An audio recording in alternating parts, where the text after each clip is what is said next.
You're listening to the 23 Personnel Podcast, a Texas Tech athletics podcast where food and sports clash at the goal line.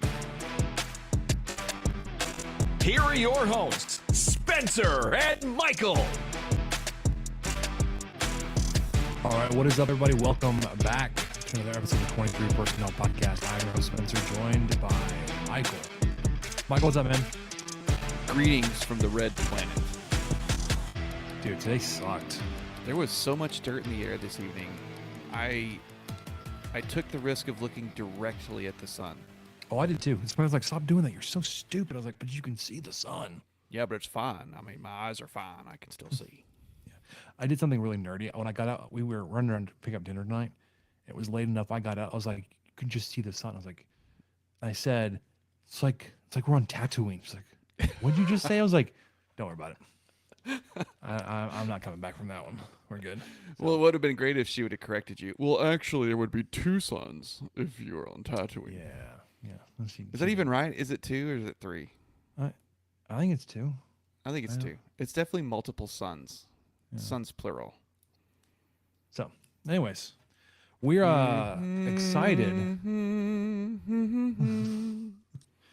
excited to have a full complement of coaches now at the Texas Tech Athletic Department. We'll get into all that as Grant McCasland was officially announced as the 19th head men's basketball coach. I guess the introductory event was Monday. He was unofficially announced on Friday. But yeah, we'll talk about that. We'll talk about baseball and how I don't even know, man. This baseball team drives me up a wall. We'll talk about that. But they had a weekend series. They won the series. And I have very strongly mixed feelings on how this weekend went. Give it a little bit of a preview about this upcoming matchup this weekend. Tonight's game has actually been canceled because of the weather. And then we got a weekend series Thursday, Friday, Saturday versus the North Dakota State Bison. So there's not like a super in-depth, intriguing preview I'll give you, but it's going to be a slaughterhouse at Demo Field. And then you're on the road actually on Sunday. You travel Sunday to play Monday, Tuesday in California, Palo Alto, take on the Cardinal. And then that's next going to weekend, be a tough series. Oh yeah, for sure. Next weekend at Oklahoma. Then we'll do basketball. We'll give the introduction, what we can, to Grant McCasland, however you want to refer to Coach Gass, Coach McCasland, whatever you want to say. Well, GMAC. We're welcome. Someone called him GMAC, and it's just stuck in my head. I've seen people refer to him with just his initials and just call him GM. And I obviously my first thought is like general manager. Like, what are we talking about? New coach. I'm really slow when they start referring to coaches by just their initials, because like JM took me a while to get that one. It just MA. There's just too many things that could also be those other letters. Anyways, At JM for some reason I was like James Morgan. Yeah. Who's what? Yeah. Virgil's brother from Tombstone. Speaking of JM, we're going to have a little bit of a football update and then get to what do we learn. We're going to jump into letting everybody know today's podcast. Today's episode is brought to you by Sports Drink, newly formed internet community. You want to check them out, go online at sportsdrink.org or on Instagram. Spelled like Sports Drink, but without the vowels. We are also proud members of the Staking the Plains Content Network, joining forces with obviously Staking the Plains, but with the Gauchos, Gambling Gauchos, Rob, Kyle, and why do we always blank on Mainville? Right, Mainville, Ryan. Mainville. Rob, Kyle, Ryan. Rob, Kyle, Ryan. Jeez. Sibby and I did this last week too. Shelby, Sibby, Shelby of Seeing Scarlet, and Keith and David of Dinger Derby. So go check all those fine productions out. online at Staking the Plains and RedRaiderDugout.com and wherever you find your podcasts. So with that, Michael, let's jump into baseball first. Do it. Left field, well struck. Desloney picks it up on a bounce. He's racing for second. Throw! Out in second! Young lifts it to right field, looking for a second home run, and he's got it into his own bullpen. Reps and some time because all the tools are there. Wow, this one launched deep left off the bat of Warren and into the bleachers. There he goes, and the pitch is driven deep to right. Kjerstad to the wall, off the top of the fence. Here comes the big fella. Cameron Warren's going to motor home from first. Throw to third is late, and the Red Raiders have reclaimed the lead. Popped up. Trevor Boone back. It's more than a pop-up. It's a big fly. Tech takes the lead. Levick and leave it. Texas Tech can start packing for Omaha.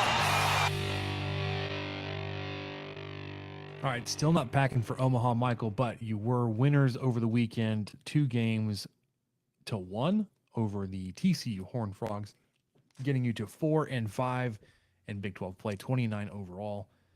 You are unfortunately 7th in the Big 12 standings currently, chasing teams like Kansas and Kansas State.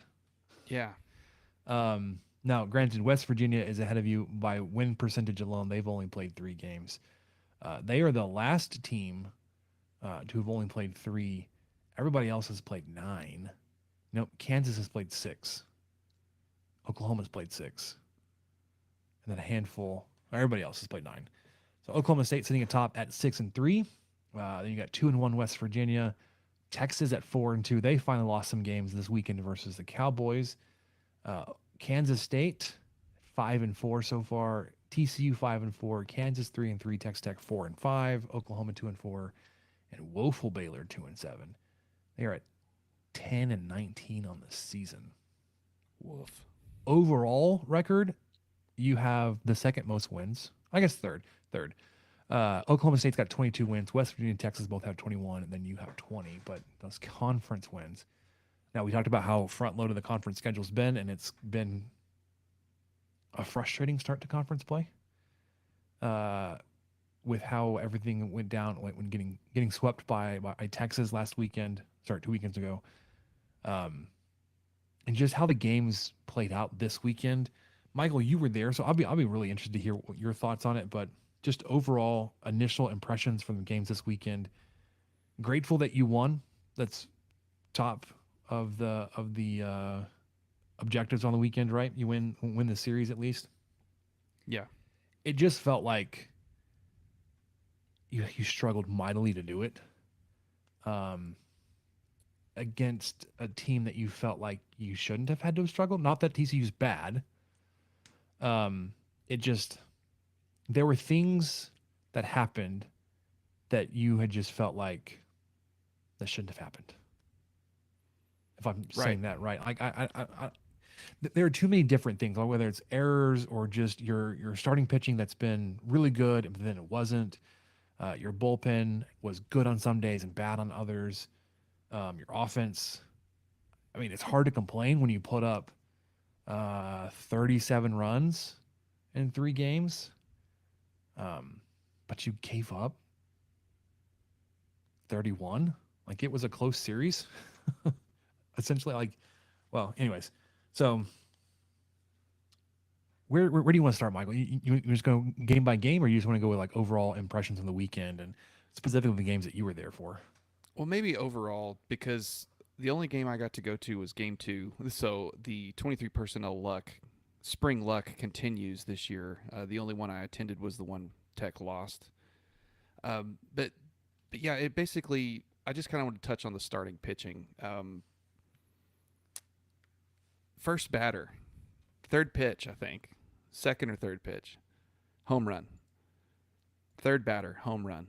I mean, and this is Mason Molina on the mound, usually pretty reliable, but all of these guys have just all of a sudden started struggling. Just in Big 12 play, Molina has an ERA of 7.36. Brennan Gurton has 7.43. Yeah. Trenton Parrish is 8. Tabor Fast is 6.5. I mean, and these are guys who have all pitched 8+ innings.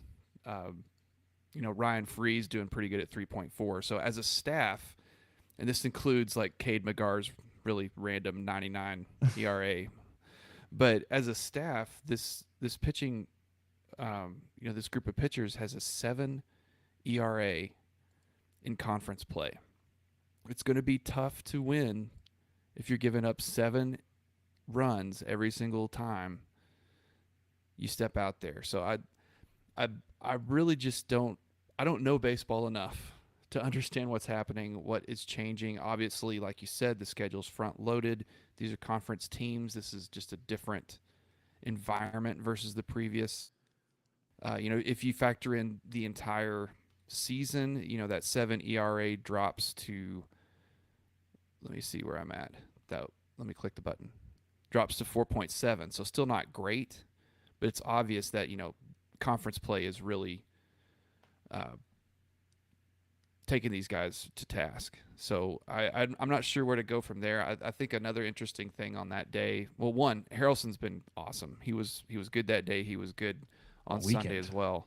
Yeah. And, I think if you haven't already mentioned it, he's the Big 12 newcomer of the week, rightfully so. Yeah, Gage Barrelson. Let's talk about that. Dude's had a bat going. I know, man. And he doesn't look, he just doesn't look like a guy who's going to get a standing double or triple when he walks up to the plate. But man, he does, and he's quick too. Yeah, I think that helps him. That helps him as well as how well he can swing the bat. In conference play, Harrelson's batting .302 from your second spot, OPS of 752. Started all 9 conference games, 43 at bats, so he's leading the team in at bats, which is interesting because Nolan Hester, who's leadoff, only has 34 at bats. So the guy second in the lineup behind him has more at bats than Hester does, and they both have 9 games. Gavin Cash has 42 at bats in those same 9 games. But Harrelson, of those 43 at bats, like I said, .302 average, scored 7 runs, 13 hits, 3 doubles, 1 triple, 9 RBI, slugging of .419, walked twice. Is really high on strikeouts at 11. It's the highest of all those guys outside of Gavin Cash, who's at 10. His OPS, his on base, 333. So he's not walking a ton, but he's got the power, man. Like as a second guy, and like you said, he doesn't look like it. But this weekend for sure, Big 12 newcomer of the week, certainly helped you in these games. But yeah, so we were talking about this in the Discord a little bit. Like there's just so many things that are frustrating about this team, and we talked about. Like, is it pitching? Because you started off like you're talking about the way the Saturday game started. It was 3 pitches in, a home run, and then another home run. A little bit later, the next batter, by Molina, and then you're given the ERAs for these pitchers in conference play. They ballooned. I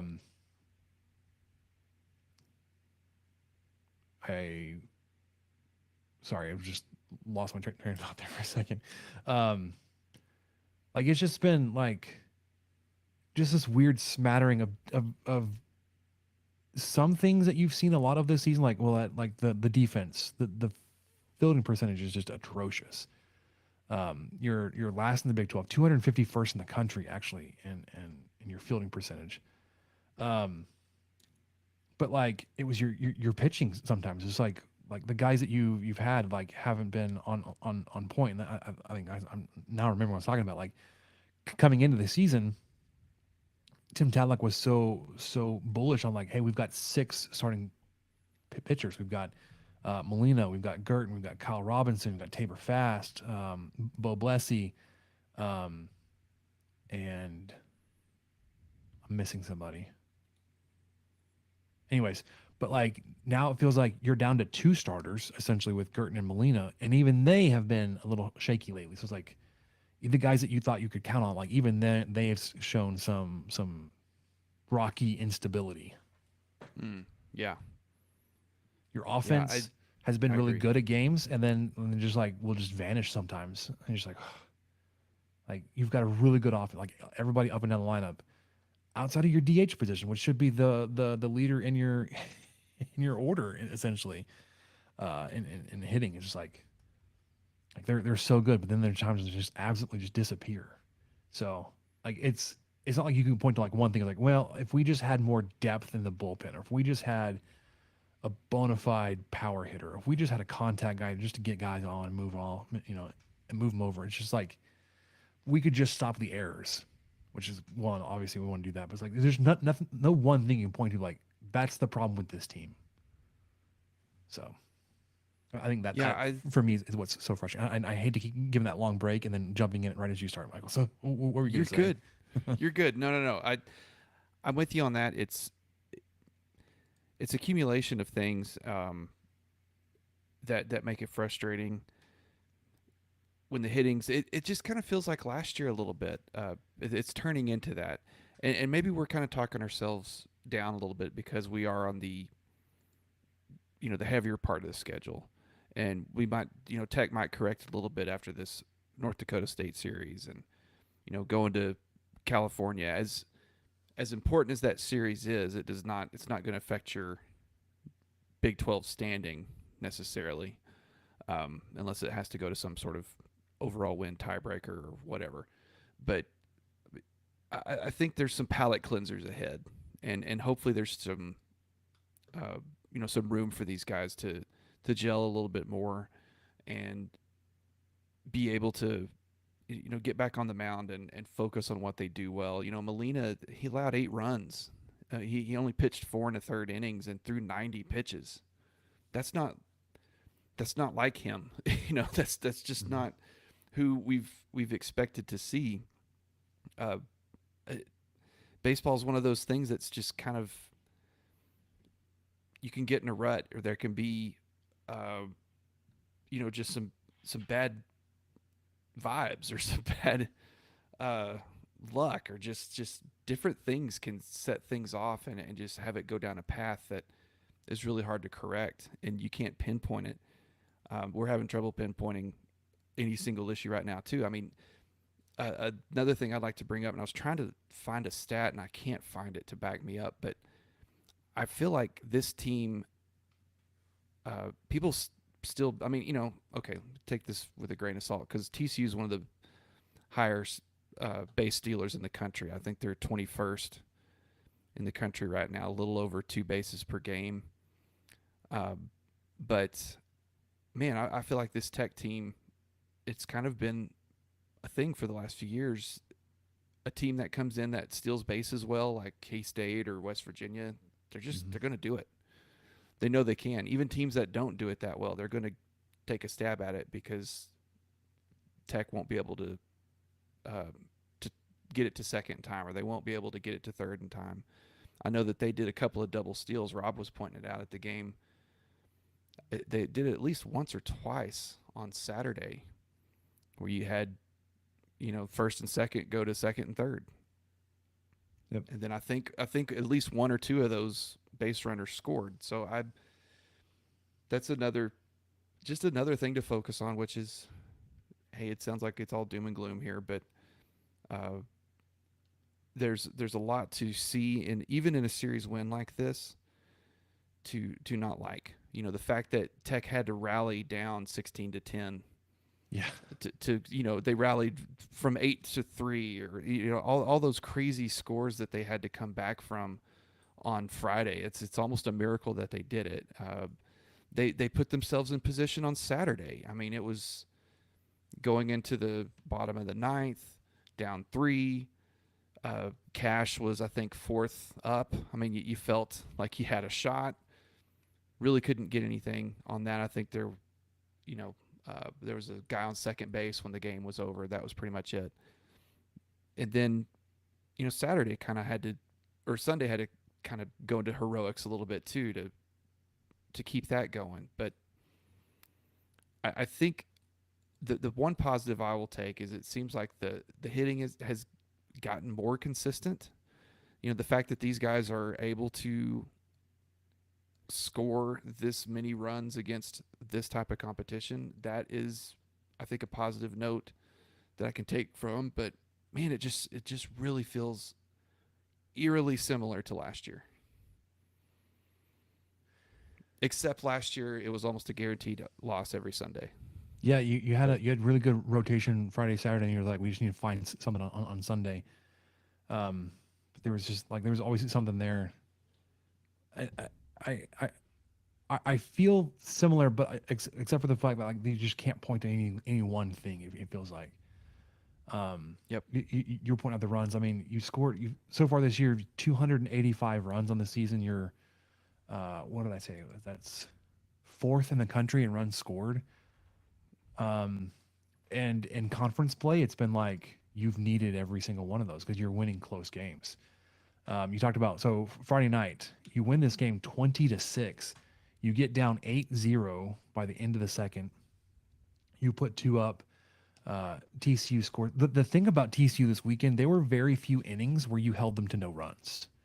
Like on Friday, they scored 2, 6, 1, 1, 1, 1, 4, and then they went scoreless in 8 and 9 when Beckel came in, where he just absolutely shut them down. And we'll talk about Beckel and just his return, because his performance Friday night absolutely nails. You scored 2 in the second, 3 in the third, 1 in the fifth, 4 in the sixth, and you exploded in the seventh for 9. You batted around almost twice, almost all the way around twice. And then 1 more in the eighth, not that you needed it, but a little insurance run, because 3 runs in that game, that wind was howling out. But you needed every single one of those runs, and like you were saying, like you had to come back from being down 8. And that's been kind of a theme, whether it's been in conference play or just recently. You've given up so many early runs. I don't have the numbers in front of me right now, in terms of like when Texas Tech has surrendered runs when. I could probably find that really quickly if I was on a good page to do that. But it felt like you had to play from behind so much. And your offense is capable of doing it. It's just like you hate to live that way. Like that's just. Well, yeah, you can tell that. I mean, why wouldn't they? When guys go up and you're down 8, they are absolutely swinging for the moon. That you'll see some of them do it. You'll see some of them kind of catch themselves and go, okay, come on, just get on base. You almost see a collective. Okay, so you swung and completely whiffed on it. Let's just try to get on base. But yeah, you kind of see that with these guys, and they put that extra pressure on themselves to try to knock it out of the park, when really they've just got to get on the bag and get moving, and maybe steal one here and there, just something, just start working it, because that's as much as TCU probably left a bad taste in everyone's mouth this weekend, just because of a couple of their players' antics, a couple of their coaches' antics. They could small ball you to death, and I'd like to see Tech commit to that a little bit more. I'm not saying they can't, or that they're above it, or they're anything like that, but I think at some point, when you're struggling to get runs across the plate, you've got to just get guys around the bases, and be more aggressive on steals, and be a little bit more aggressive on that sort of that part of the game. Yeah, and then defensively, you were talking about just a minute ago. Just I don't know if it's like I don't have the analytics in front of me. I don't know if it's a timing thing. Our pitchers just aren't very good at holding runners.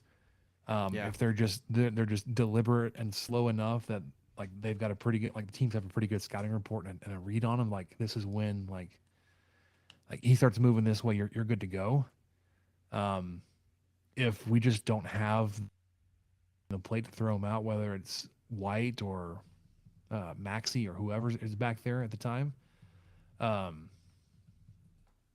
because it just seems like so many teams have been really, really successful against you, being able to steal. Of course, I can't find the by inning runs, and I don't have the great place to look for it just yet. But yeah, I just anecdotally, you just played from behind for so much this season. On Friday, you were able to come back, like I said, with that big 7th inning, put up 9 runs. Saturday, the page is frozen. Thank you, but that's fantastic. What page did you have? I'm trying to pull up the box score from Saturday, Oh, okay. and now Google's not even working. Hey, at least we're still recording, right? I think that's still working. Well, the board's recording, and I can Okay, still we're hear good. you. So, Yeah, and I can hear and see you. It's wonderful. all right, here we go. Yeah, okay. Saturday, you gave up 2 in the first, 2 more in the third. So before you got on the board, you were down 4-0. You responded with 3 in the third, so you cut it back to 1 run, and then TCU responds with 1 in the fourth, then 3 more in the fifth, and then 1 in the sixth. So you went from a 3-2 game to a 9-3 game. Then you scored 3 in the sixth and 1 more in the seventh. But then they came back and scored 1 in the eighth. Sunday, they scored 3 in the first. Yeah. Then you rattled off 6 unanswered to go up 6-3. Then they responded 1 in the fifth, 1 in the sixth to get to 5. And then in the sixth, you came back for 2 more, and then you scored 2 more in the eighth for some insurance runs to put it away. I was going to talk about Beckel on Friday night really quickly, because he came back from his suspension, and he came in. Let me see when he came in. He came in the 8th. Yeah. He took over for Ethan Coombs. He got his first batter, got him to pop up to the right fielder. Then he gave up a double, and then he finished the frame by back-to-back strikeouts. Richardson and Taylor both struck out. And then in the 9th, he came out and struck out the side. He went 3 up, 3 down, all 3 strikeouts. So he finished the game 5 straight strikeouts. And then you saw his emotion. He was finally able to kind of like to enjoy it and let it out a little bit after the game was over, because obviously that's what got him in trouble against Oklahoma State when Holiday decided he wanted to complain a little bit. So he came in and absolutely shut the door on a team that had been scoring like a bunch of runs. Obviously, when they put up 16 runs, you need somebody that just can just hold it. Friday night, Beckel was able to do that, especially with that wind. Like I said, it was blowing out. Both teams were able to take advantage of it. And then he came back and pitched again on Sunday. He didn't throw enough pitches on Friday to keep him out. Let's see, when did he come in? He came in the 8th again. He relieved Ryan Free. First batter he faced, he walked him. Then he struck out his next batter, Green. Then he got a fly out and a ground out to finish the 8th. And then in the 9th, he had a strikeout, a single, and a ground out. So he shut the door there. Again, you were up by 5, but you couldn't let TCU hang around to try to get back into this. Sunday was a weird game, man, because as it was happening and TCU was losing players and coaches, like they were just dropping like flies to ejections. Yeah. And they're, one of them got sick as he was about to go up to bat. It's just like it just felt like a game like you just can't lose this game. Like they've lost too many pieces. You can't lose this game. And it felt like there was just enough pressure. You just didn't feel comfortable. Even with a 5-run lead, it felt like, we just can't Right. open the door here or leave the door open. But Beckel, of course, came in and slammed that door. Beckel, oh my gosh, his return, he's been so good. Obviously, like I said, he came in on Friday and Sunday. Both of those. They're not technically save opportunities because you were up by enough runs that they're not saves. Holds maybe. But you needed his performance there, and it was absolutely great to see, especially after missing him against the Longhorns the previous weekend. Beckel is your only pitcher with a 0 ERA in conference play, by the way. Yeah, that's pretty salty. Yeah, pretty salty. We mentioned it. Your midweek game versus Abilene Christian tonight was dropped because of the wind. Super windy. It will be windy till about mid-afternoon tomorrow, and then beautiful spring weather, and not like in the the windy spring weather. But great weather turning out for this weekend. What do you think they'll do with that? Do you think because they're scheduled to go to Abilene in a couple weeks. They're going to make a return trip for a midweek game. Do you think they would turn that to a doubleheader or something, or if they just or what? I doubt they make this game up. And not that I think Texas Tech is in the business of dodging teams to boost their RPI, but it just doesn't seem like it's something they would do to play that game, like a doubleheader, because you're going to be full on midweeks from here on out. You don't have any open weekends. So I just doubt they're gonna effort too much to make up a single game against Abilene Christian. So yeah, I wouldn't be surprised either. I think the only difference maker there is Tech misses out on a home game. But if they agreed upon a home and home kind of series, and weather prevented one of them, and that just may be that. So I just found it interesting that they said postponed as opposed to canceled. Maybe they have something in mind of trying to do some sort of doubleheader thing. But when you're only 2 hours away, I feel like you could kind of throw something together last minute if you wanted. Yeah, I think there definitely is the possibility that they could be like, hey, like if you're up for it, let's start the first game a little earlier, and then we'll just play 2 at your place. So it really only hurts Texas Tech. Like on this home and home, they lost. Texas Tech loses their home side of it. On a season where you've got more home games than you've had in a few years, like I said, it's great to schedule this many, but it's okay to lose one off the schedule. Yeah, we'll see. Like to your point, yeah, that they came out and said postponed and not canceled. I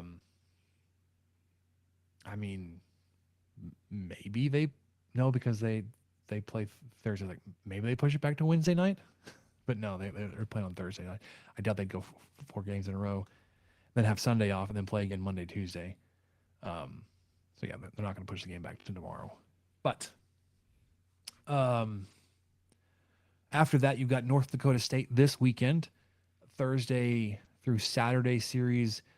Very SEC feel here, since the SEC plays Thursday through Saturday, which is interesting because when we talk about the conference expansion, which is what a big deal it would have been. Like, well, if you're going to add BYU, you're going to have to play Thursday through Saturday series. Like, it was like a big deal. It's like, well, that's actually common in other conferences to play Thursday, Friday, Saturday. And interesting, I turned on the LSU Tennessee game on Friday, and they were playing at like 1:00, which was like, oh really? Well, yeah, like a top 5 conference matchup Friday. They started at 1:00, and I don't have any idea if there's weather or something that was like, hey, we should move this game up so we can play it. But like 2 top 5 teams playing, and on a Friday, they're mid-afternoon start. So I think it's the Thursday through Saturday series kind of overblown, but you'll get one this weekend, North Dakota State. I found it interesting, Michael. So they are 7-20 on the year. They have not played a home game yet. What? May have to do with the fact that they play North Dakota, and it's just now April. But they are 6-18 away from home, 1-2 in a neutral site, and they are 4-2 in conference play. They've got a couple of guys that are batting above 300. They've got Peter Brookshaw, Terrell Huggins are at just over 300. You got one just under at 299. Caden Schwabe, and all 3 of those guys have played the majority of their games. So Peter Brookshaw and then Caden Schwab have played in all 27 of their games, and Terrell Huggins has played in 24. So it's not like he's a guy that has a inflated, average. He's only played in half their games. They are not a great offensive team. They have, let me see, where's that? They scored 156 runs on the season. Texas Tech has scored 285. They've given up 193, so obviously you're going to be negative there when you're 7-20. They carry a team batting average of 258. Their pitchers are allowed teams to hit almost 300 against them, which is crazy. Their schedule, let me go back and look at it real quick. Actually, just give me 1 second to pull it up. I couldn't tell you if they've played anybody big just yet. I doubt it since it's North Dakota State.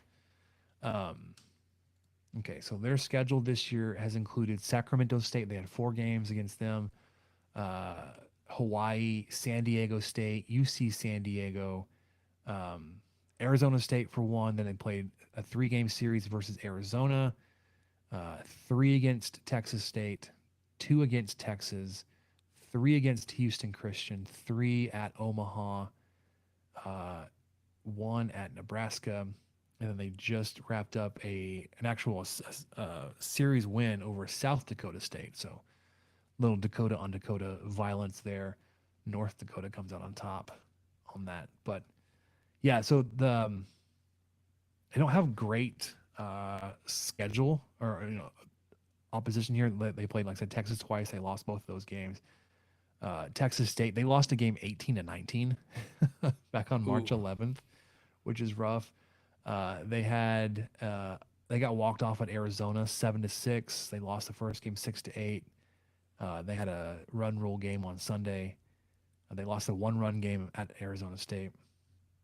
Other than that, they lost 13-1 to Hawaii. They lost 3-4 to Sacramento State. They're just, like I said, not a great team. So one of your last chances to have some extended success, get right, palate cleanser, whatever you want to call it, to kind of have it's not a break because you're still playing games. You're still playing meaningful games. You need to win these games. But it's not conference play. So you've got that to look forward to this weekend.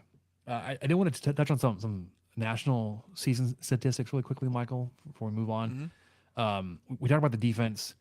You're third in the country in double plays turned, which is kind of a backhanded compliment. That, like, to have a double play turned, you have to have guys on base, right? Yeah. But Texas Tech has been really good at erasing one of those runners because they're, like I said, third and 32 double plays turned. Excuse me. Fourth in runs scored. So, like I said, offensively, you've been really good. You're still first in the country in sacrifice flies, 28 on the season. And second place team only has 23. So you've got a healthy lead there. You're 14th in the country in slugging percentage. So you're doing a lot of your damage with just power hitting. We even saw Nolan Hester get in on the action and hit a ball out this weekend, which was fantastic. It was his first career as a Red Raider, first career home run as a Red Raider. And then I mentioned a little earlier, the 251st in fielding percentage. I wonder how many of those 32 double plays turned involved Tracer Lopez. That dude is really fun to watch. Yeah, he's really come along, and like again, I hate to be the cliche, like repeat that, but like he's that guy that reclassifies who's here early, and he's performed.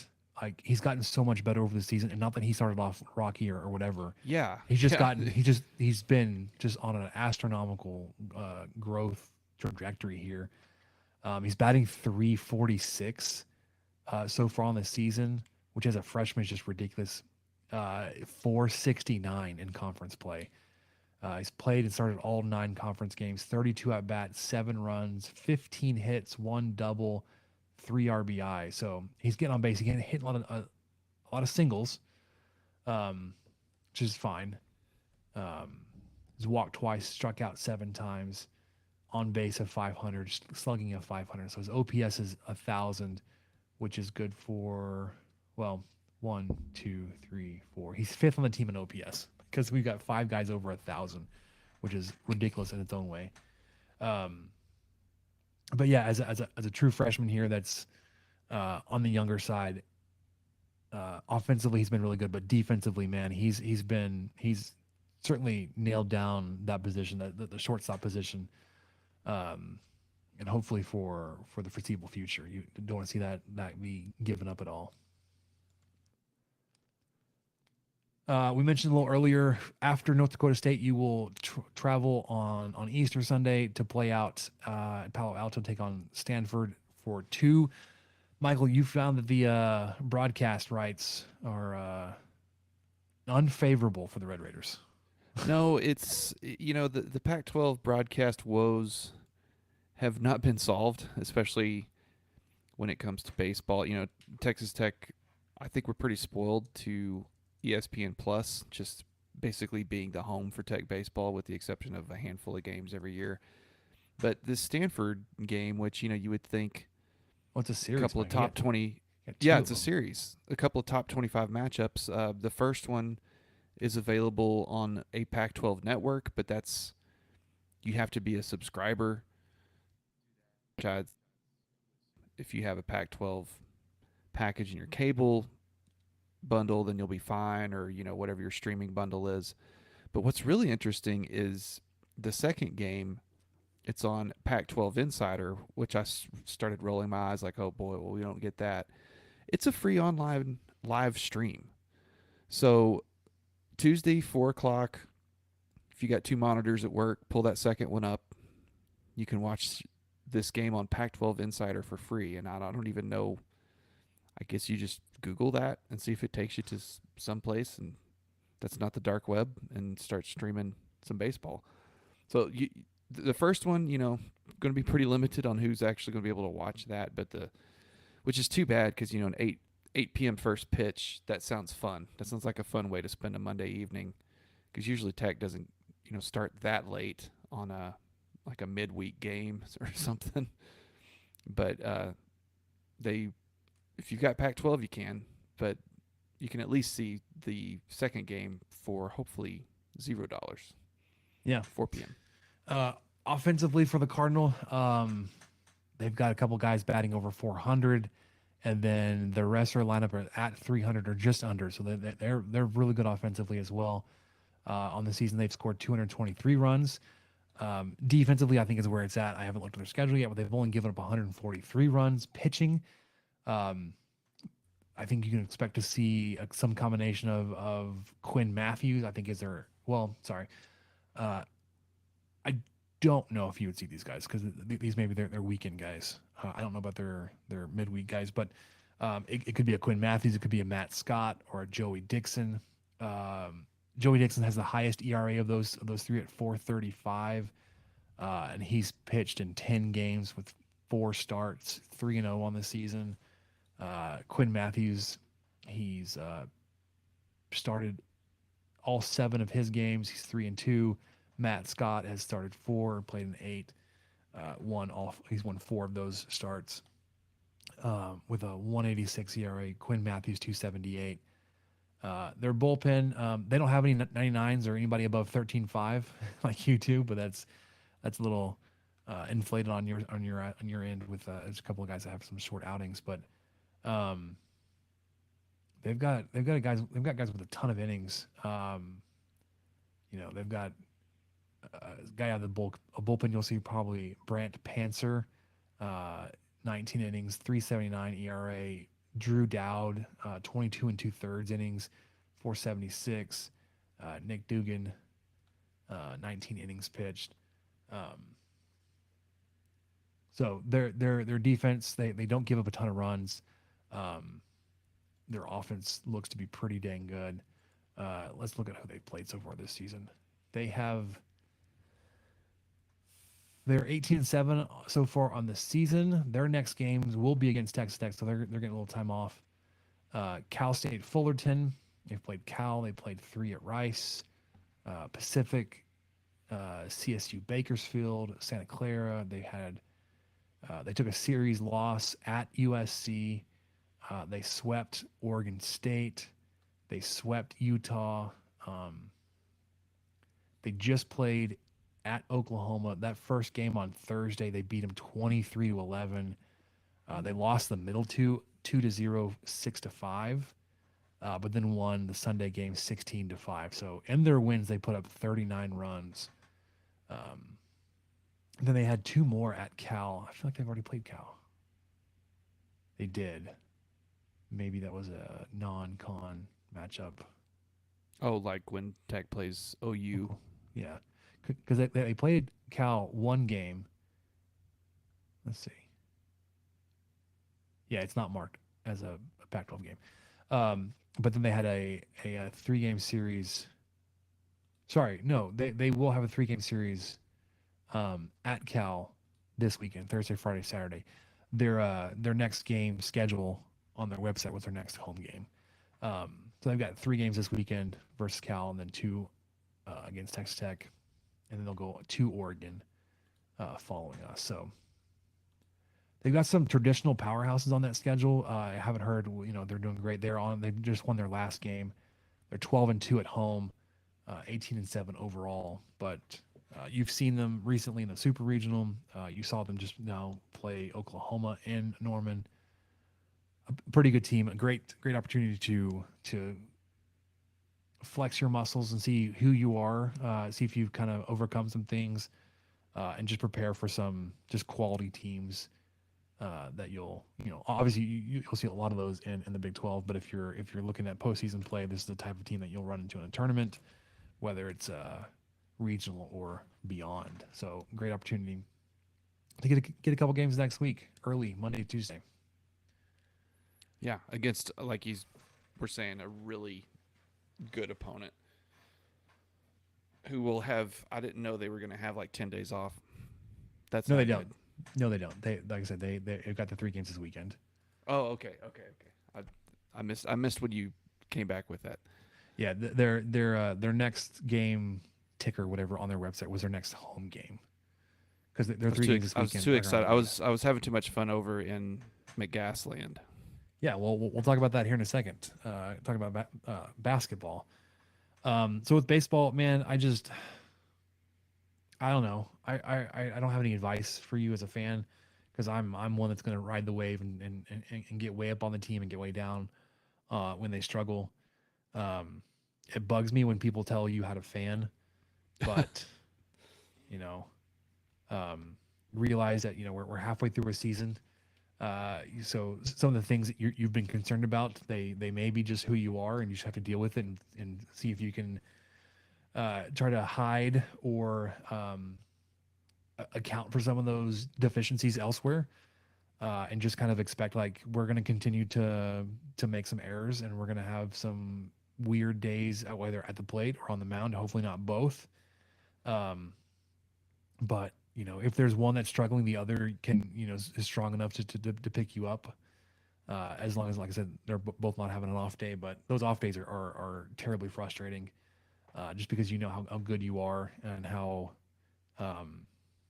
high the expectations are around this program, and rightfully so, right? Like it's not like we were good that one time a couple of years ago. It's like, no, this is a good team, and it's a great program. We expect to win, so struggling is awfully frustrating. So I think like I said, I'm not going to tell you how to fan. I'm not going to tell you it's just one game or one series. Because it burns me when people say that. I was like, well, I whatever. I've already said all that. So let's wrap this up and talk about basketball, man. What do you think? Hoop it up. Let's do it. Here comes Stevenson. Spins. And he's stuck back by the freshman sensation Smith. Pass over the top. McCormick and a crowd stripped by Owens. Moretti on the run. Bounce pass. Here's Culver. Yes! Game over! Mooney with a crossover in the line to Owens! Now the shot clock is at 3. Mooney spins, fires. Oh, he got it to go! Edwards with a 3. Good! What a shot, Kyler Edwards! Moretti doubled into Tariq. Owens puts it down! Moretti. Odiasi crowbars it in! Shot clock down to 5. Got the screen. Here's a 3. Good!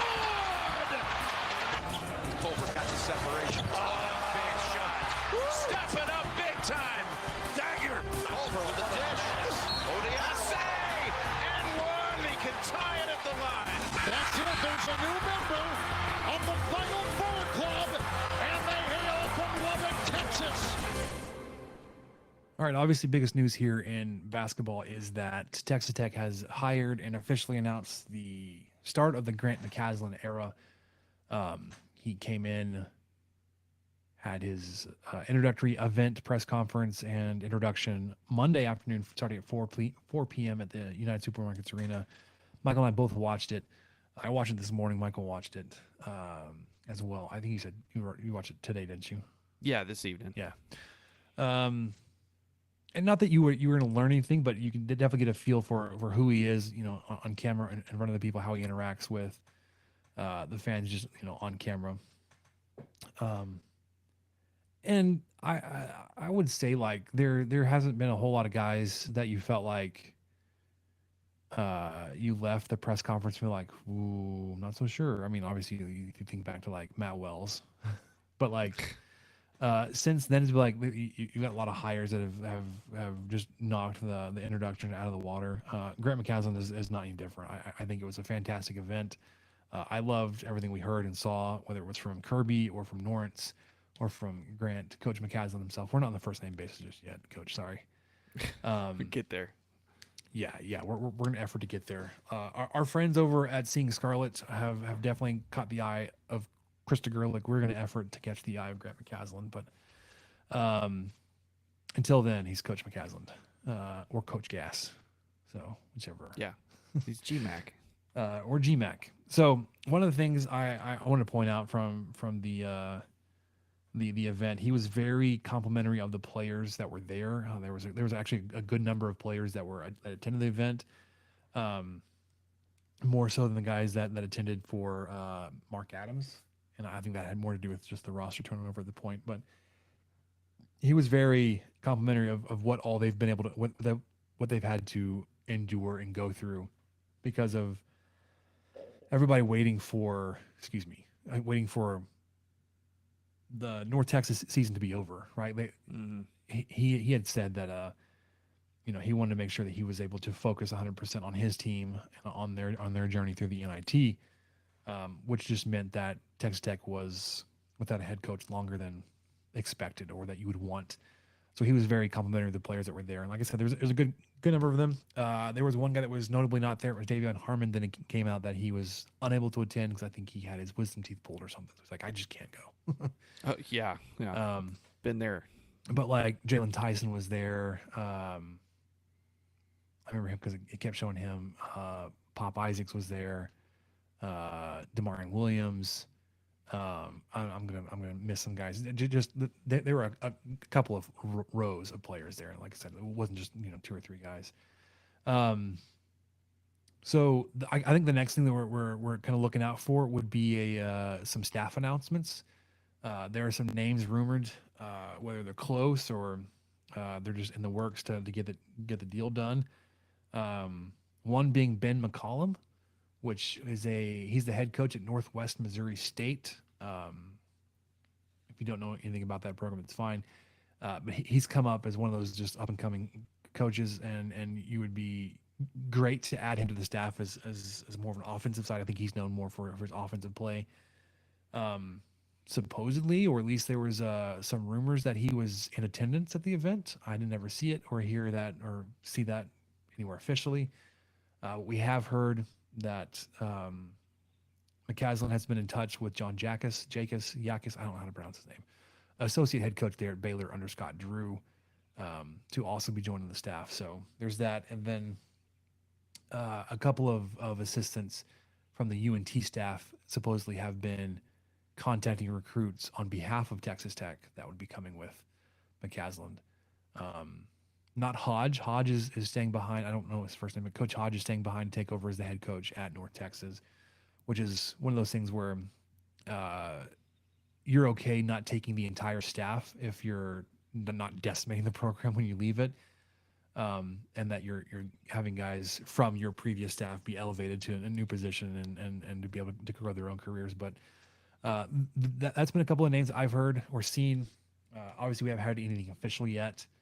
But Michael, I want to hear your thoughts from the very beginning of the McCasland era, from his event, or just initial thoughts so far.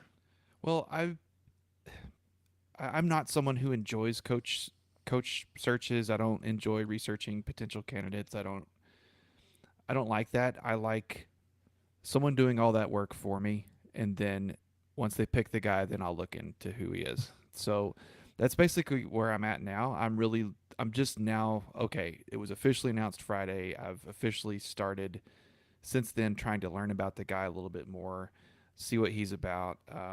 His winning percentage is pretty incredible. He has an overall record of 210 and 89, which is a 70% winning percentage. He was 135 and 65 at North Texas, which is 68%. And he was 71 and 35 in conference play at 67%. These are all numbers from Seth's post on Staking the Plains. And I just kind of wanted to come back into this. I'm not going to go through the history of it, but, Seth started Double T Nation, which became Viva the Matadors, and then he moved on to Staking the Plains about 10 years ago, if I remember right. But so March 30th, 2013, our guy wrote this. What about Grant McCasland for the basketball head coach job at Texas Tech? Should Baylor assistant coach Grant McCasland be a candidate?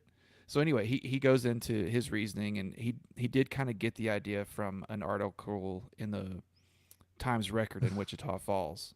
But he goes into it, and one of the first things that I really enjoyed about this, it just shows how far this program has come in this 10 years. Point number one, right now, the Texas Tech men's basketball job is not desirable. This is the reality, and it ain't pretty. I love my university, but I also realize that a culmination of events, from Bobby Knight anointing his son, Pat, to be the head coach, to the Billy Gillespie fiasco, to where we are today, the coaching situation has been one blunder after another. When Hokut said he has to get this right, he wasn't kidding.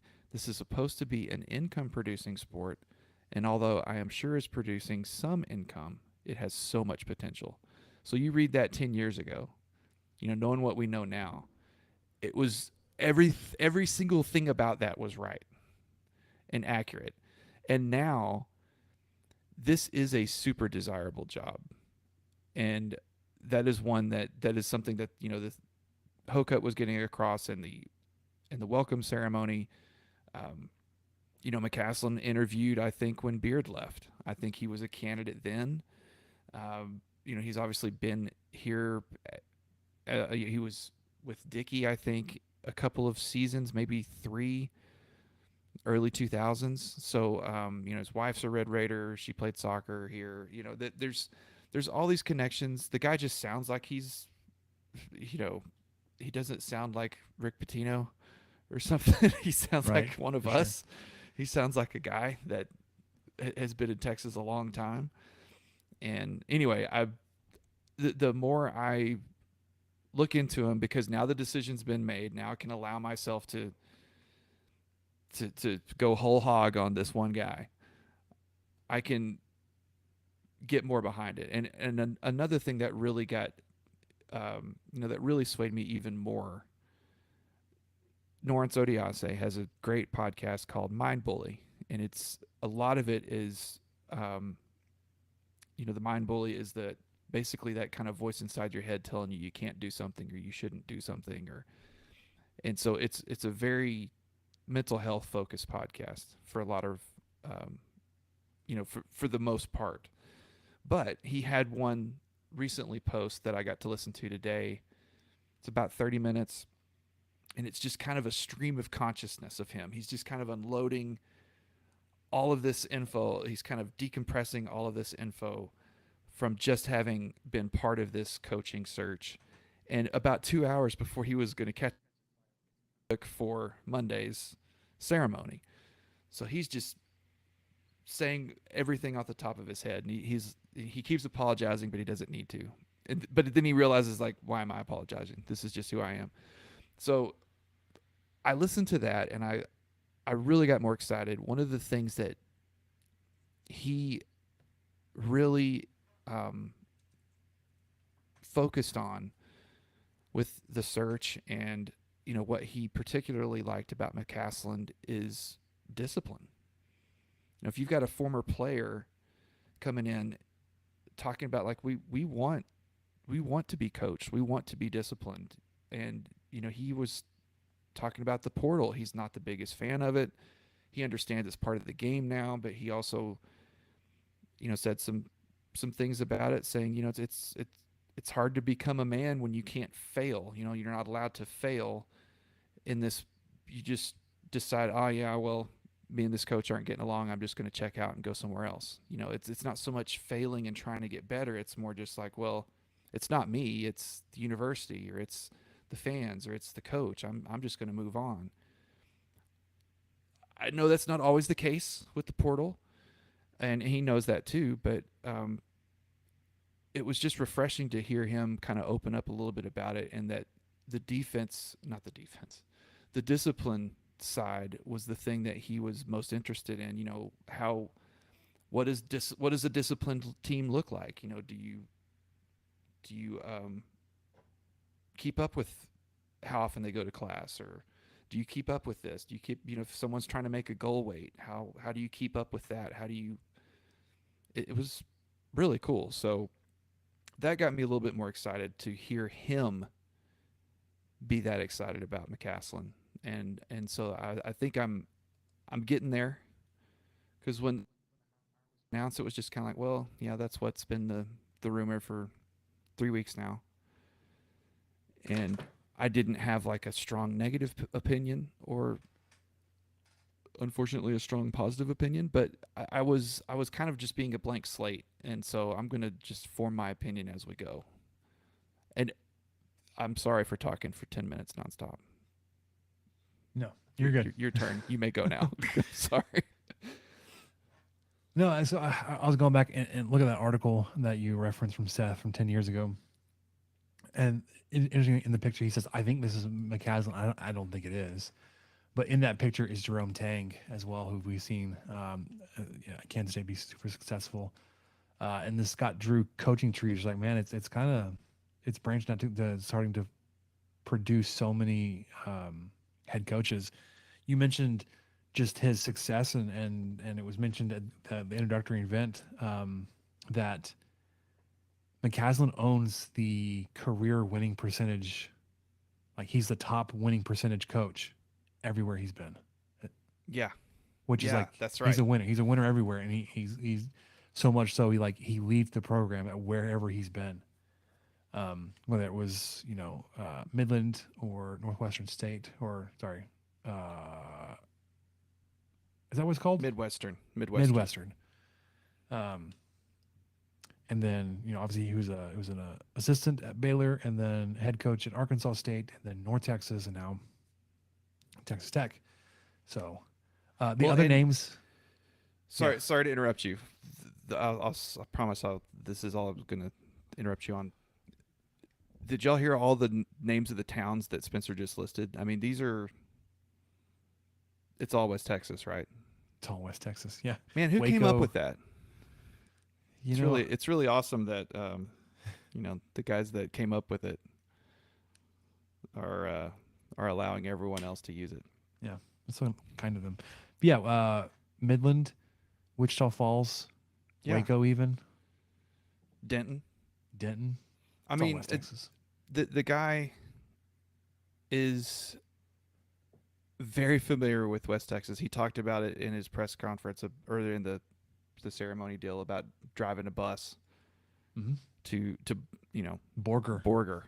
Yeah, I mean, just driving. Just when you're a JUCO coach, you're driving the bus. You're part of it. You're part of getting the team from A to B. So I do. Like I said, I'm just kind of getting more excited. Hearing him speak.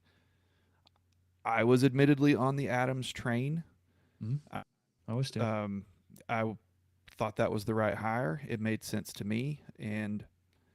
But even after that, I was like, wow, his press conference was. He was. You go from Chris Beard to Mark Adams, and it's just a different experience in front of a microphone. I'll just put it that way. And so I was kind of like, oh, okay, well, that's different. But McCaslin just seemed way much more natural in front of it. I know that's a weird thing to criticize or notice, because who cares if your coach is winning basketball games if he's super comfortable in front of a microphone or not.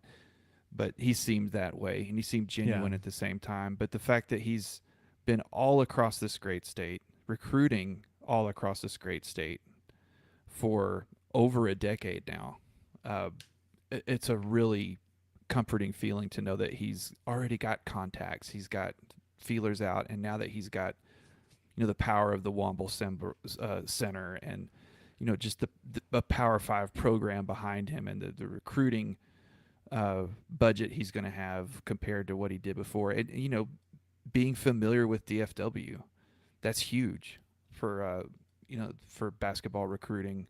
Mm-hmm. To have been there for 6 seasons, in the middle of it, not just, I'm trying to get some guys over here to Midland, or I'm trying to get some guys to Wichita Falls from Arlington or whatever. No, he's there. He's in Denton and getting these guys. So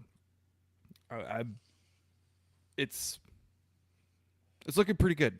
It's looking pretty good right now, man. That's all I'll say. You mentioned recruiting, and it's not something that, like, he's got ties to Texas Tech, and he knows how to recruit here. He's been in the state of Texas. Like he's been here recruiting the state of Texas for most of his career. Like even when he was at Baylor, he was recruiting Texas for a Big 12 program. He knows how it's done.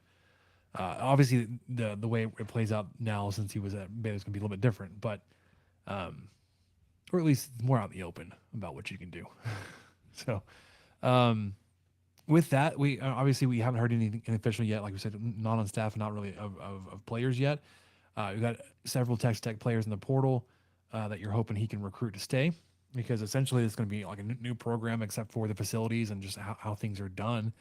But the way that the program is run, practices, games, all that kind of stuff, is going to be completely different. You kind of have to re-recruit everybody, but especially the guys that are in the portal that you think can contribute to next year's team. McCaslin has said it, like he's trying to spend time getting to know the players, the new players, the Texas Tech players, before making kind of roster decisions, because he doesn't know. He said, he's trying to be very honest and open. Like I haven't had time to scout and recruit the players on the team. Like I watched them a little bit, because when the Big 12 plays on Big Monday, like I want to watch those. I want to watch those games. So I've seen Texas Tech play. I just wasn't scouting them or trying to decide, like, would that guy be good in my scheme? It's a different context. Yeah, just sitting down to watch a game versus, oh, okay, I'm about to coach these guys in 4 weeks. It's a different thing. Yep. So there's that. So he's got those guys that are on the roster that he wants to recruit to stay. He's got the guys that are in the portal with 1 foot out that he wants to recruit back. He's going to have some spots to fill. Obviously, you've got whether the guys that are in the portal are going to leave, you've got their spots to fill. You're going to have seniors that are moving on, like O'Banner, to their spots to fill. A couple of guys, like one obviously you'd think is kind of high up on the priority list is Tyler Perry, the guard from North Texas. He was named Conference USA Player of the Year, and it was the NIT Most Outstanding Player. He's obviously played for McCaslin for his career, so you would think, if he was really tied to that, like, he'd be able to follow. But I also saw that he has been in contact with Jerome Tang up there at Kansas State. So that would be a good fit for him, but I would hate to see that. But Perry, averaged more than 17 points per game this year, hit 112 threes, which was second all time for North Texas. Like I said, the 2 year awards or recognitions was just, there's a whole list of them for 2023. He was just fantastic this year. Another guy you've seen kind of blow up in the past couple of days is Hofstra guard Aaron Estrada. A lot of people seem to be in on this guy, but it was mentioned that Texas Tech is also in on him, which I thought was interesting. It's like, who's recruiting him? Who's reaching out to him? But Estrada is 6'3", 195 guard. Like I said, from Hofstra, averaged a little bit more than 20 points per game, 5.5 rebounds, and more than 4 assists. Can't forget about Kyron Lindsey, who transferred in already to Texas Tech from Georgia. He will be eligible. Like, again, you'd hope that transferring in and then sitting, he's not going to be one to leave. Another guy you obviously want to keep would be Jalen Tyson. But your guys in the portal include Elijah Fisher, Robert Jennings, Ethan Duncan. I think all three of those are. I think Fisher and Jennings, you've got a shot at bringing back. Fardaz Amak, I could punt that dude out into the sun. I couldn't care less. Ethan Duncan, I think, is off to find a better opportunity for him to play and be a contributor elsewhere because he didn't play at all here. Like I said, haven't heard anything official about anything just yet, but just some names to throw out there of guys you could see come back to Texas Tech or to come as a transfer. Just excited to see how McCasland builds out his staff and the team and how this thing kind of comes together here. I do want to update everybody on the year-end KenPom ratings. It went up even from the last time we recorded because they did play. North Texas finished the year 31st in KenPom, adjusted offense at 70th, and their defense was at 18th. I thought it was interesting. In the introductory event yesterday, McCasland was talking about. He's like, I took a lot of Adams' no middle defense, and he was gracious enough to allow me to come study with him and to learn it, and we put our own spin on it, and that's a lot of what we do. We talked about, I think, a little bit last week. They not only are they good at taking away the middle, but also at recovering and covering out on threes, which I think has been a downside for how the defense has played out for Texas Tech under Mark Adams the past few years. That you've been really good at limiting teams from just driving and getting easy buckets in the lane or just down low. But you've been really vulnerable to teams that get hot or just that shoot the three really well. McCasland defenses have been really good at defending the three, so would love to see that. And then obviously on the offensive side, McCasland's offense has been really, really efficient and creating good shots, just have a really, really slow tempo.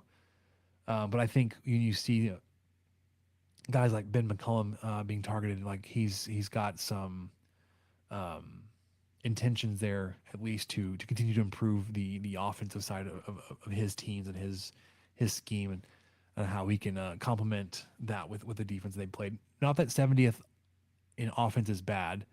It just, the combination of the two, offense and defense together is what's going to get you, playing on Monday night. That they mentioned that several times. Like it was not lost on them that they were holding this event on the day that the national title game was being played. And look at the teams that played. Connecticut finished the season. UConn adjusted offense number 3, adjusted defense number 7. Yeah. And then they played San Diego State. They were 75th in offense, 4th in defense. So that was, a little bit lower, obviously, on the offensive side.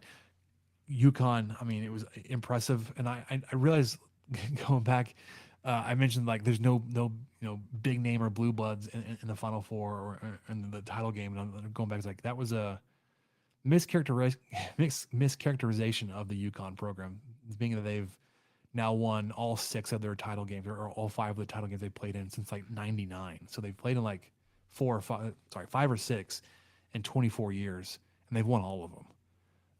So did you watch any of it? Oh no, I didn't watch a second. Yeah, me neither. But congratulations to UConn. That's yeah, really, them. It's great. It's great for the Huskies. Big deal. Really, really proud. Good job. But I was going back and saying, I remember saying like, there's no names here. Like we've got UConn and FAU and San Diego State. Like on the border of being a really big name. Like in your defense, I was like, well, UConn women's basketball, sure.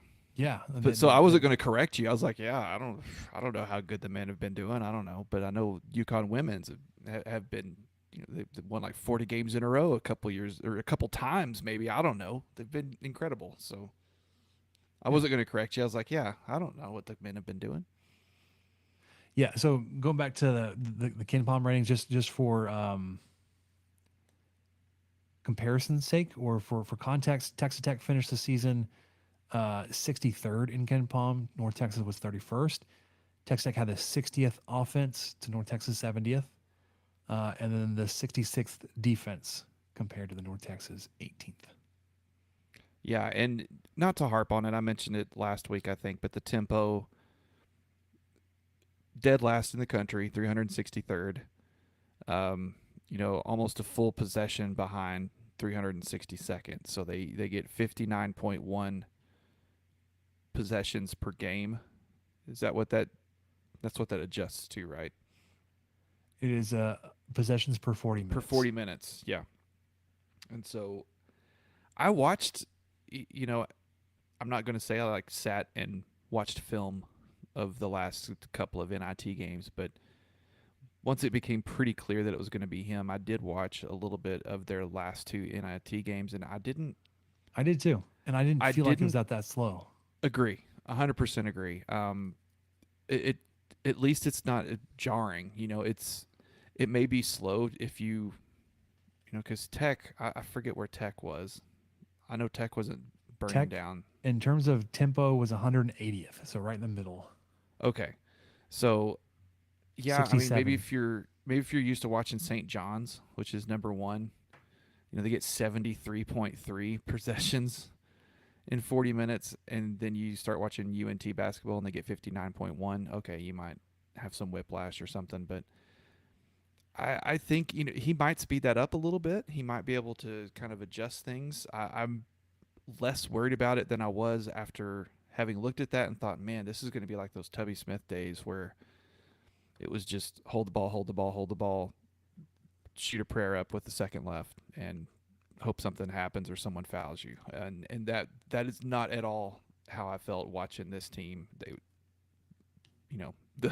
the handful of quarters I watched of 2 different games. So take that with a grain of salt. Well, and also let me point out, when I filtered this list based on tempo, you look at teams that led the country in tempo. A lot of teams you don't recognize. Yeah. So Alabama is up there. They were 4th in tempo and they were 4th overall. Right. But then you got teams around Tulane, obviously you know them, but Long Beach State, UT Rio Grande Valley, LIU, Southeast Missouri State, Portland State, Milwaukee, Central Arkansas, Pepperdine, Buffalo, Arizona, Marshall, Bryant, Southern Utah, New Mexico, South Carolina. There aren't a lot of teams, Power 5, Power 6 teams that are anywhere near the top of this list in tempo. So No. Look at that. I think it's more of an indication these smaller, low major teams use tempo to offset other things where a team like Texas Tech or North Texas rely on.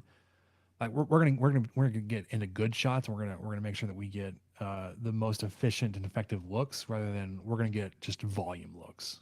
So yeah, and teams like St. Mary's ranked 13 in KenPom, they're 359th in tempo, and then Houston 339th in tempo. So it's I'm with you. It's kind of not to diminish what the air raid was, but that's kind of what the air raid was not. I don't want to say it was a gimmick, but it was definitely a way to kind of even the odds for a team that may not quite have the same talent level as some of their opponents. So tempo might be kind of viewed that same way.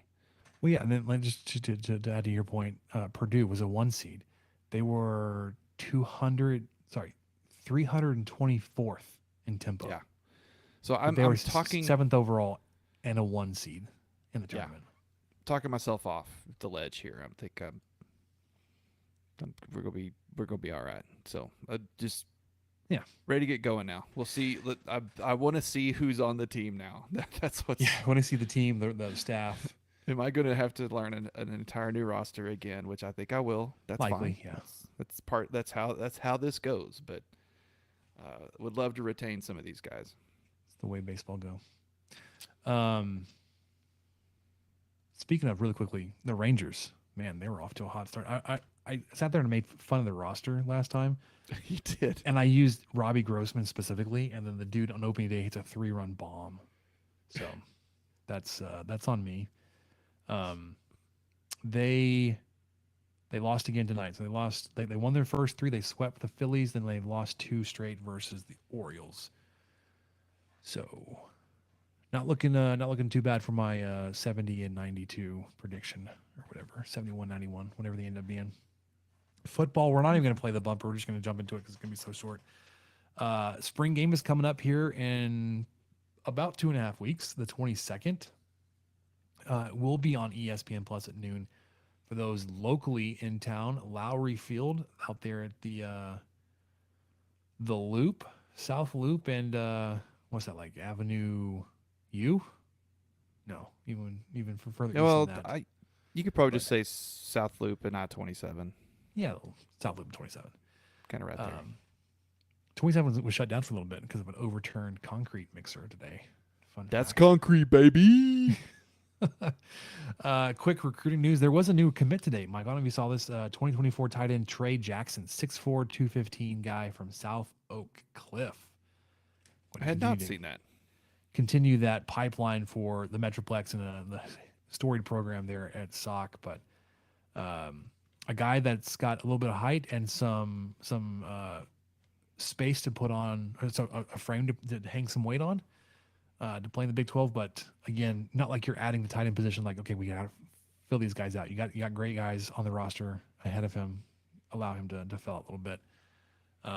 So got that. Then you had Pro Day recently, just a couple days ago. You had guys participating in that. Let me pull this up really quickly, unless you have it. Yeah, no, I mean, they had 12 members of Tech's, the 2022 team. Were there, also had a couple returning guys with Jonathan Garibay, Nelson, and Banasaur, and Seth Collins, who's got to be, 30? Like 28? Sorry. No, it sorry, was the same Collins joke. family. Yeah. But so anyway, so Garibay was there. He was a member of the Cowboys organization through the training camp. He and Trey Wolf kicked together.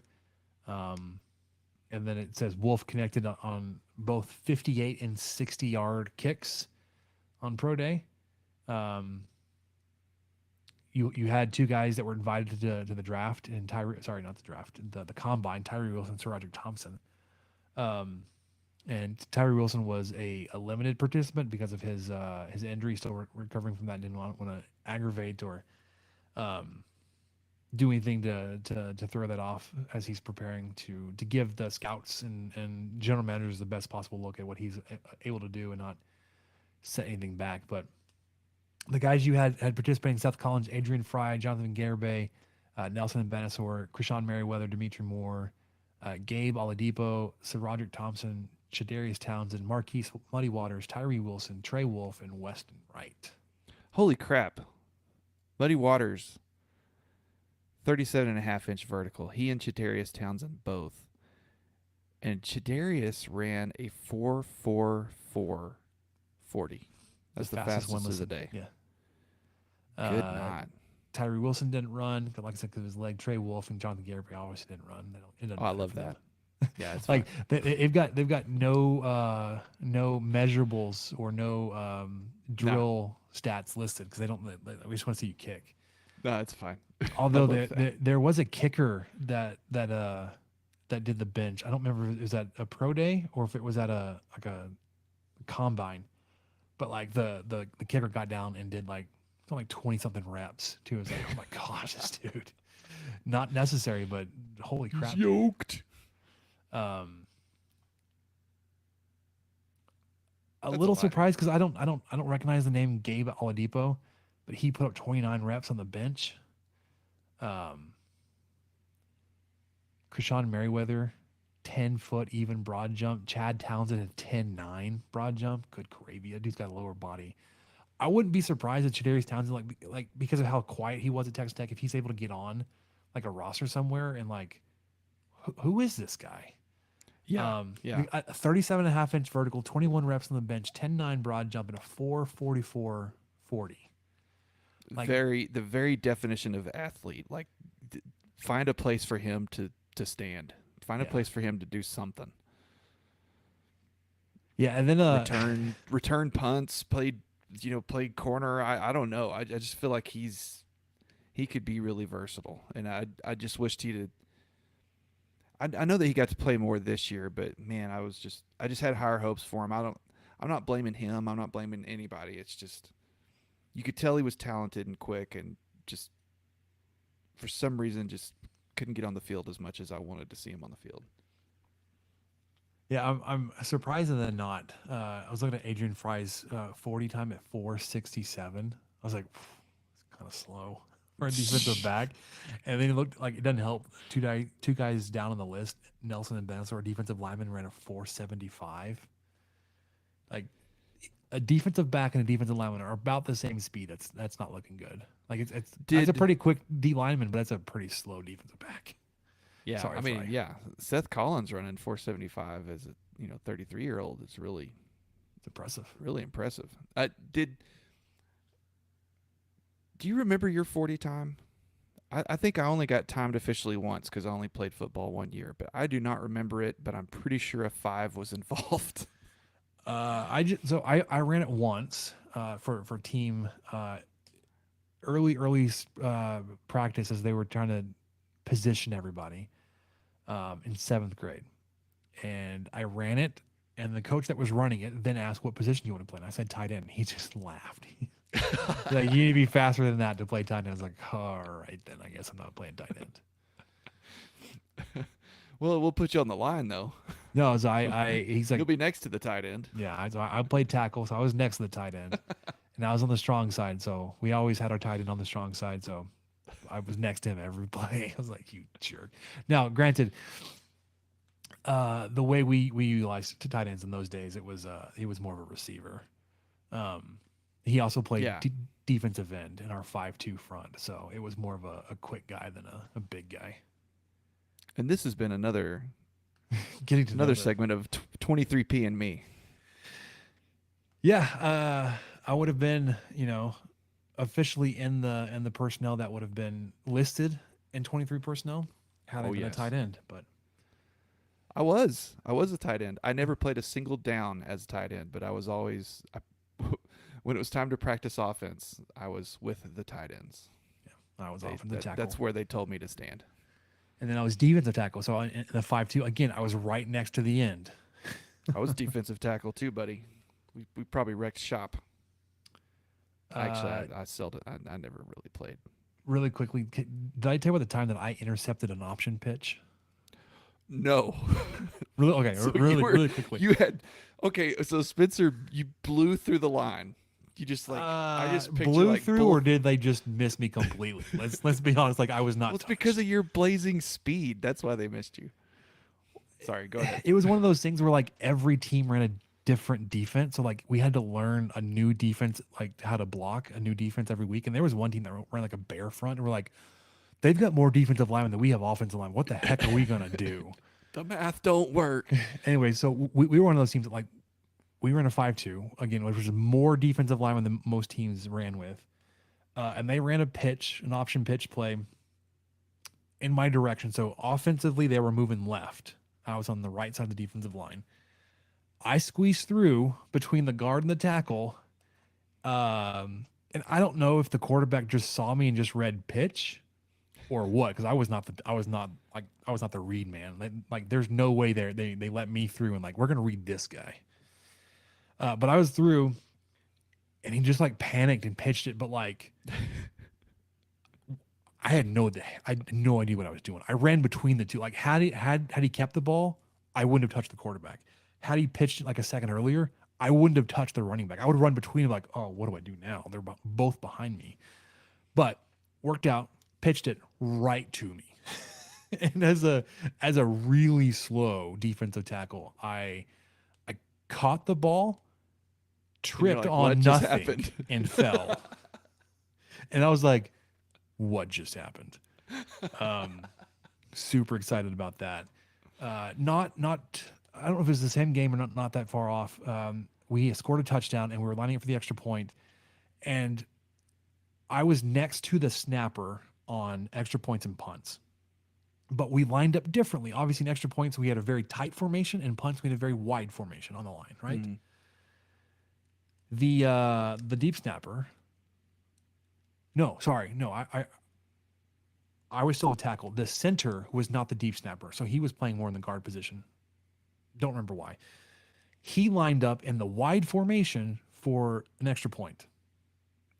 he for sure let the blocker right through, and it got blocked. I was like, dude, I told you. Anyways, This was my one, like I said, claim to fame in that season was I intercepted an option pitch.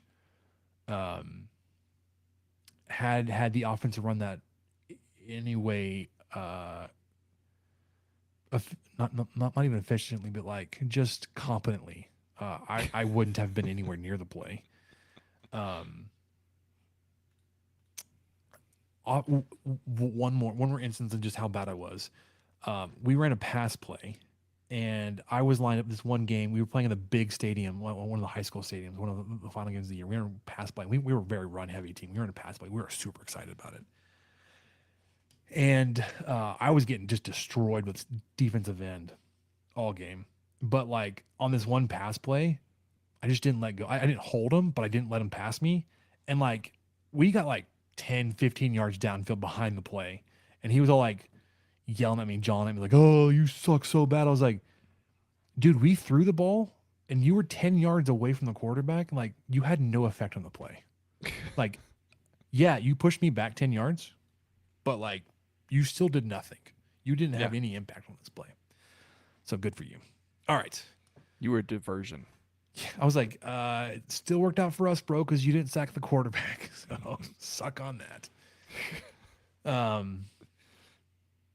Yeah, that's all. I was going to talk about like the AstroTurf, like one of those like last times you actually had like you get like a real bad carpet burn if you played on this turf. We were on God, one that of stuff those. sucked. Yeah, one of those things like, hey, don't wear your cleats to this game. Just wear your tennis shoes. Let's wrap this up. I think hour and a half is probably pretty good. Okay, Let's wrap up. What do we learn? sounds good. What did we learn, Palmer? I don't know, sir. I don't know either. Sorry, I was super ready to hit that button. You were not ready, but here we are. Quick update behind the dish. I am now 8 games in to umpiring at Cooper Little League. 7 of those games have gone really well. Oh, 8 okay. game, actually the last game, last game of the game. Sorry, last game of the night. Last night, I was behind the plate. It was a farm game, so these are little guys, but still kid pitch. Get up. Both of these teams are actually going to be the better or best teams in this division. Ooh, excuse me. Their pitchers were just throwing darts, dude. I was like, great. I don't have to try to like expand the strike zone because you do that, then you get like all inconsistent. Like, well, a ball up here was a strike a minute ago, but because it's not the normal, I'm not like I have different landmarks. I can't, no, whatever. I was like, I'm not expanding the zone. These guys are great. I had a coach later in the game. Their pitching was running out. Like they were using guys, and the guys later in the game weren't hitting the same spots the guys in the beginning of the game were, and they were wearing me out. The coaches were? The coaches were, and these are guys I coached against. These are guys that I would have been coaching against now, but I've coached against them for the past 2 divisions. So like, I know them and they know me. Like, and we talked or whatever. And I felt like because of that air quotes relationship, not like we're not friends. He felt more comfortable being an a-hole. and I thought it like during the game, I was like, dude, like you got to stop.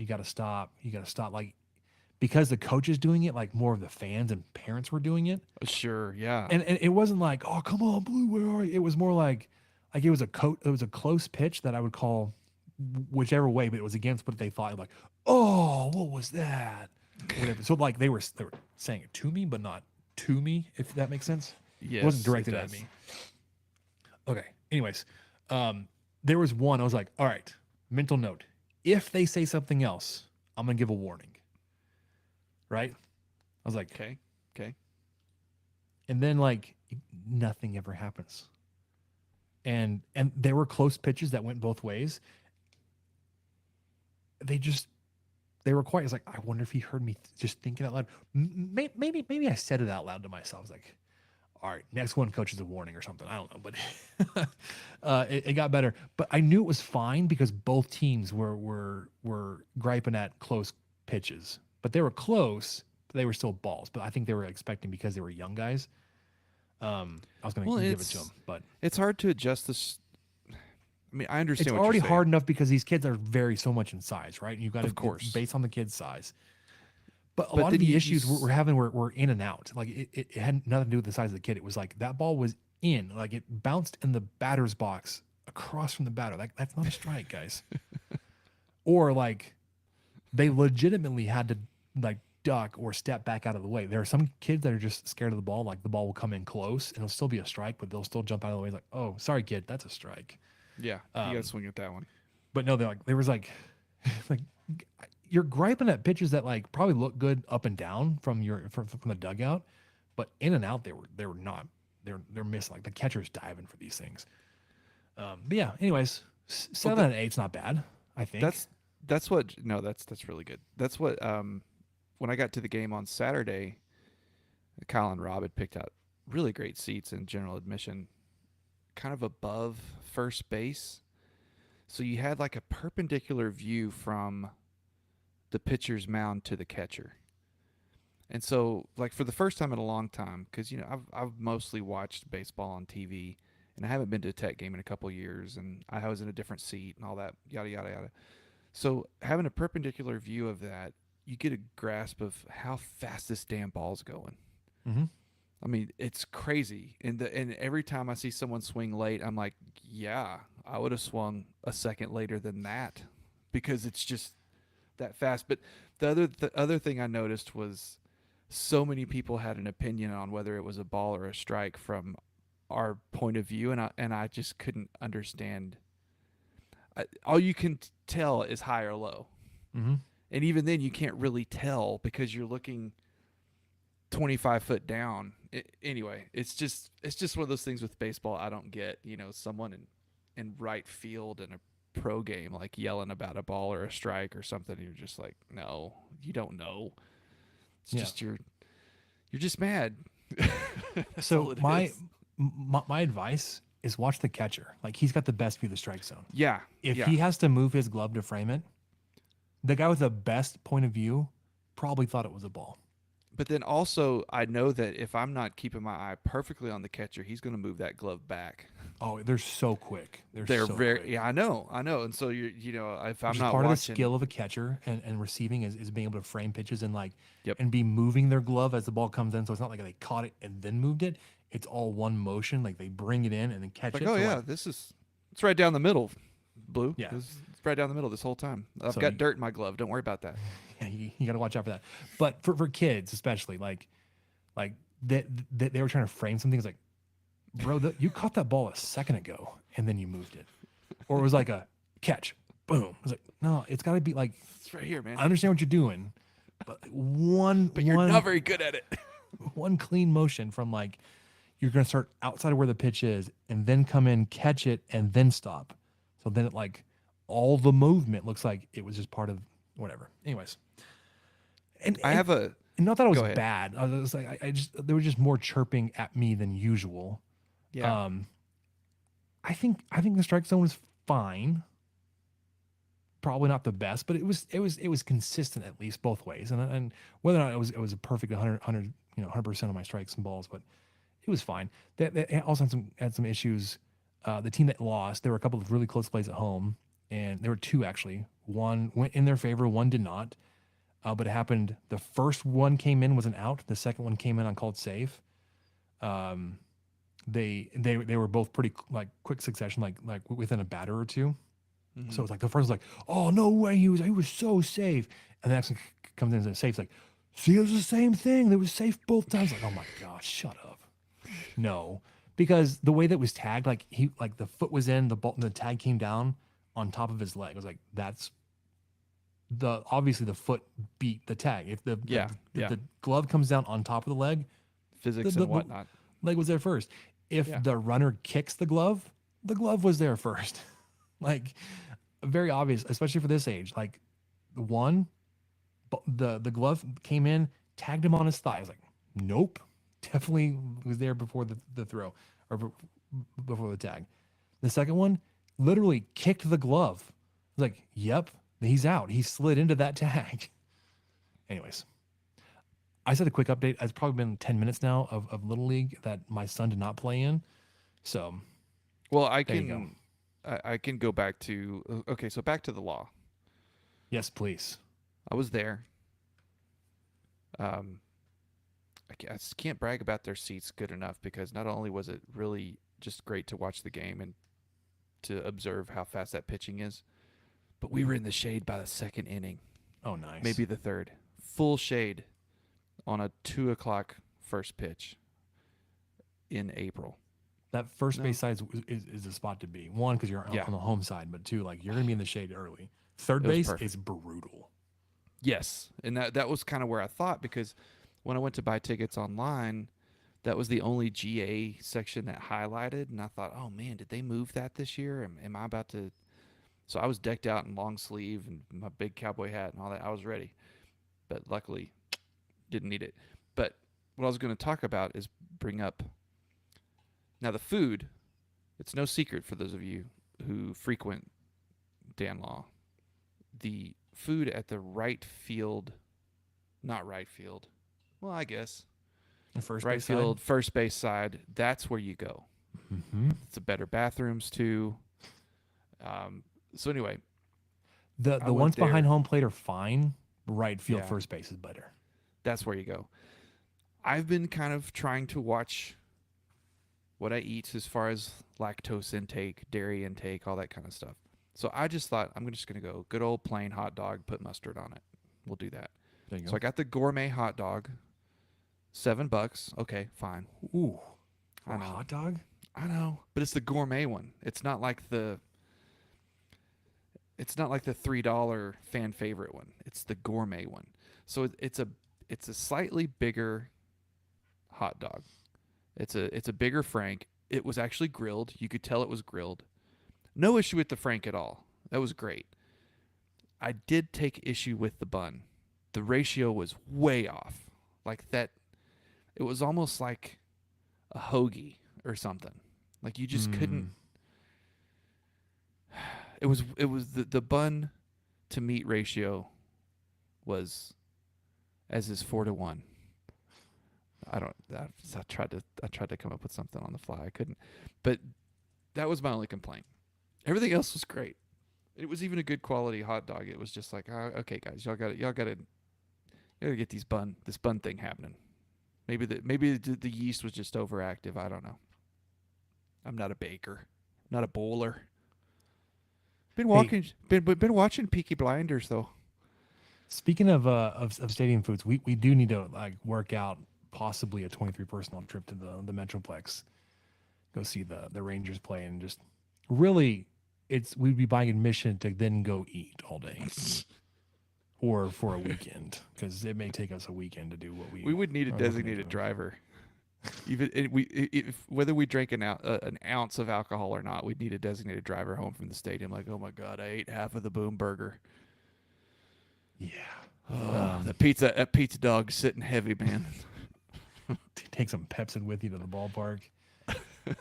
Anyways, so yeah, that's something that I would love to figure out how to do is just get to a baseball game, a Rangers game, and just like not the all you can eat seats, because that food's not really like, it's gonna be like your nachos and your game day hot dogs, but like to go to the concession stands and get like not a Boom Burger, that's too much, unless we're going with like a group of guys that can split it, but like the pizza dog or the hot Cheeto pretzel, or that brisket croissant, baby. The brisket croissant, or the brisket birria tacos that we saw. Oh my God, I sent it to you, right? Did you mean birria? The brisket birria tacos. Some of them birria tacos.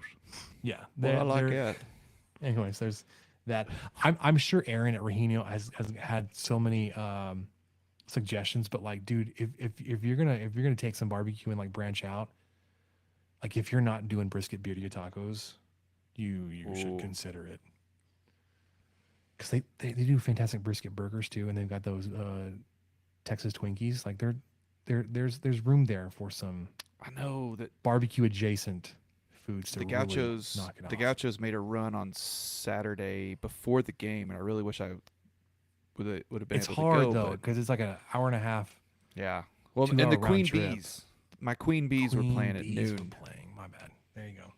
So that was what held me up. And I know we're going way long. Quick update on the Queen Bees. We won like 13-3. Wow. These girls are kicking butt this year.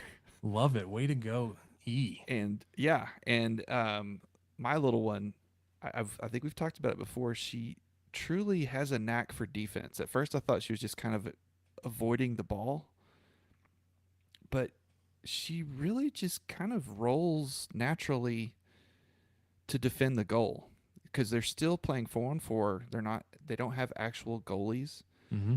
And then the coach is finally just like picked up. Not finally. He's a great coach. I don't mean this in any way. He's just seeing that that's kind of how she's wired anyway, and so he's coaching her to stay back, and she'll stay back. She blocked like 4 or 5 goals the other day, Spencer. There you go. She was the Berlin Wall back there, is what someone said. Like so it's fun because she's not aggressive in the nature of like, okay, well, I'm gonna get there and kick the ball and make a goal, but she's like, oh, well, you're not gonna score over here. We're gonna figure this out. I'm gonna stop these. So I love that. So hopefully that'll keep going. I had one last thing. But before we get off sports real quick, I want to talk about my son real quick. Hayden, Yes. my middle child now, my youngest son. Oh yeah, you have a middle child now. He's 2.5. He's a monster child. And I say that like with all the love in the world. He has a couple of cousins. One just turned 5. They are the same size. He is wearing at 2.5 pants that Grayson wore to baseball practice when he was 4.5, whatever it was, when he started playing baseball. Get this man a scholarship. This dude's gonna be massive. He already is. We're looking at like I'm like just biding my time until he's old enough and actually eligible to play in these baseball leagues. So I would love for him to play baseball. We may have to start him off in soccer. But like, dude's got an arm. Like he throws things every day. We're like, oh, don't throw. Oh, okay, we got lucky. Nothing broke on that one. Soccer may have to be like his first foray into like some sports, just to get him running around and let some aggression out on some of the kids. The others, because I tell you, man, if he stays on this track, he's monster. Like I said, he's already the same size as like his 5-year-old cousins, and wearing things that Grayson, who was a tall kid for his age, was wearing 2 years his elder, whatever how you ever say that. But Hayden is a big dude. Anyways, all right, let's wrap this up. What's the last thing you got? Last thing. Food, I just right? wanted to see More food. Yes. I wanted to see if there is any. Did I say there? Doesn't matter. Up in her. We're all Yeah, I friends. don't know. It's a safe space. Oh, it's 11:20. So there's this new. It's new to me anyway, and I wanted to see if you had any new Easter candy you discovered this year. The one that I've discovered, which who knows, it may have been around for a decade now, but lemon crisp Kit Kats. So that's new to me too. I don't usually venture out on candy. Like even for like the seasonal stuff, I go back to like the one I'm like the Easter egg Reese's or the whatever, like the Cadbury eggs or whatever. Well, in my little one's Easter basket from one of our family members, it included, it was like a bag. They were the individually wrapped little mini Kit Kats, and they were all different color wrappers, and I never really noticed, but my wife unwrapped one, and it was crisp wafers in lemon flavored cream. Delicious. That sounds fantastic. I'm a citrus fan, so that just sounds great. Yeah. Oh, it hits, man. It slaps? I had. Yes, it. Is I it would. bussin', I bussin'? would dare. I would dare to say it slaps. No cap. For real. For real. Is bussin'? Bussin'. I mean, it's not as good as Berea. If they had a Berea Kit Kat, No. by God. One last thing. I probably said that so many times. I feel like this is the final thoughts bit that the other Steak in the Plains podcast have gotten onto. We just haven't said it yet. I had a TikTok food come up. And I was like, I'm going to try that. It was one of the Arby's Melts knockoff sandwiches. Where Okay. you take some roast beef and you warm it up with a little bit of beef broth. Go on. So you warm it up a little bit, And then you put on, because they sell it in the stores now, you can buy bottles of this stuff, whether you get the horsey sauce or the A1 sauce, not the A1, the Arby's sauce. Arby's sauce, yeah. You put this on a bun, and then they use like a nacho cheese type, like a canned some kind of cheese sauce to put on it. You made a beef and cheddar. So yeah, so I made a beef and cheddar. I got the Arby's sauce. I prefer that to the horsey sauce, and I would always put that on these anyways. And I didn't want to make a cheese sauce, so I just used good old American cheese, and it was like, oh man, it's pretty good. Now Samantha, not a fan of Arby's, not a fan. Like I made this, she's like, what is that? Did you get the onion bun?